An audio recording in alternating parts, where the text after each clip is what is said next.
Welcome back to the Reinventing series by Harper. And what we're aiming to do here is to provide you with some solutions to reinvent yourself, to walk fully in your purpose. And it does come with a price. And so in the past couple of weeks, we've spoke about changes, choices, having a creative mind, your family. Now we're talking about freedom. And let me tell you something about this word freedom. Freedom is kind of an ambiguous terminology because what it means to you, it doesn't necessarily mean to the next person. And if you've never been enslaved or jailed, you might look at freedom a little differently. You know, there's a scripture that says, "He who the Son sets free is free indeed." And that gift, that's out of John 8:36. And that text is referring to, one, the gift of salvation, and two, a free gift from God. That's what it is, a free gift from God. Well, biblically, Joseph, John the Baptist, and Paul the Apostle were falsely imprisoned. They were imprisoned for something that they did not do.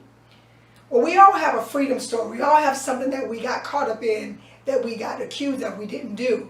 And I'm telling you, to be encapsulated by someone else's mindset or someone else's belief, and they put yourself in a position where you lose your freedom is not good. Let me tell you my embarrassing freedom story.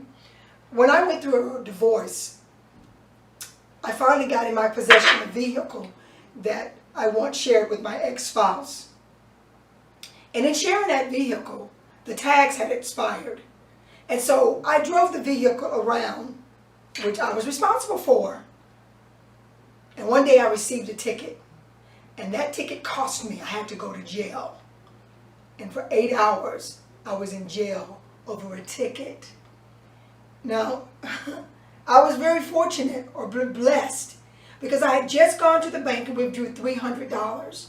And that was exactly what it took for me to bail myself out of the jail. But I lost my freedom for 8 hours. And having to ride in a paddy wagon, be talked down to by a judge who was mean as a Texas rattlesnake, being in a little cell where people were regurgitating, everybody was saying, "I'm not guilty."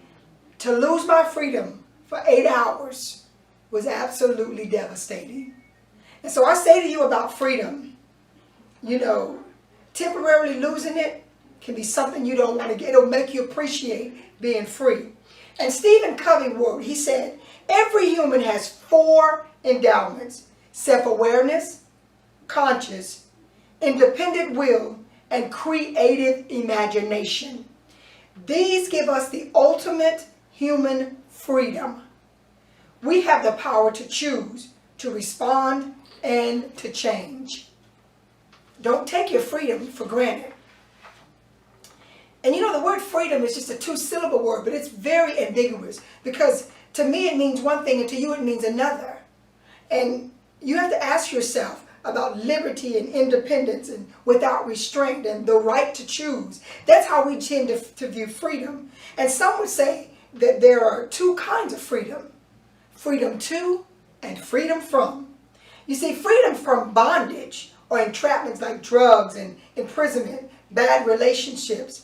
This freedom is physical and it's subjective and it's relative. Then you have to think about the freedom to speak or write or anything of that liking. And on the other hand, that freedom is a mental freedom. It's objective and absolute. Both are emancipating and they release power without restrictions. Neither one of them should have the right to infringe upon someone else. You having a right to have a gun does not give you the right to shoot someone.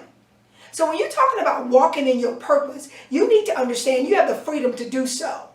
It is something that you must exercise. It's something that you must generate. You must appreciate being free.